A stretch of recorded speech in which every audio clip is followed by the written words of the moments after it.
Hi hello నమస్తే welcome to LP news. నేను తది రాజశేఖర్. పచ్చళ్ల పేరుతో ప్రాణాలతో చెలగాటం, అక్రమ వ్యాపారం బహిర్గతం. జగిత్యాల జిల్లా పరిసర ప్రాంతాల్లో పచ్చళ్ల పేరుతో జరుగుతున్న అక్రమ వ్యాపారం ప్రజల్లో ఆందోళన కలిగిస్తుంది. రుచికరమైన పచ్చళ్ల పేరుతో కొంతమంది వ్యాపారులు నిబంధనలు ఉల్లంఘిస్తూ ప్రజల ఆరోగ్యంతో ఆటలాడుతున్నారని ఆరోపణలు వినిపిస్తున్నాయి. మార్కెట్లో విక్రయిస్తున్న కొన్ని పచ్చళ్ల ప్యాకెట్లపై కనీసం తయారీ తేదీ, గడువు తేదీ వంటి వివరాలు కూడా లేకపోవడం గమనార్హం. పాత నిల్వలను కొత్త ప్యాకెట్లలో నింపి అమ్ముతున్నారనే అనుమానాలు వ్యక్తమవుతున్నాయి.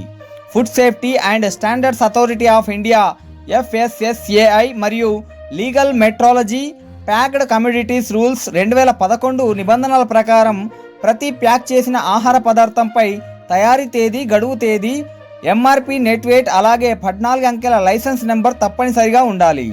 అయితే ఈ నియమాలను పూర్తిగా విస్మరించి కొన్ని వ్యాపారులు అక్రమంగా పచ్చళ్లను విక్రయిస్తున్నారని తెలుస్తుంది.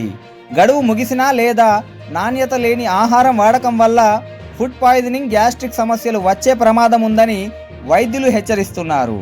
ఇలాంటి ఉత్పత్తులను విక్రయించడం చట్టవిరుద్ధం.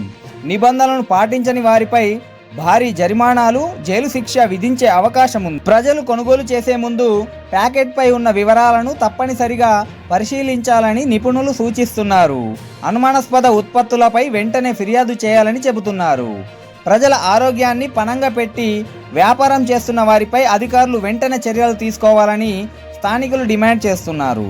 జాగ్రత్తగా ఉండండి, మీ ఆరోగ్యం మీ చేతుల్లోనే ఉంది.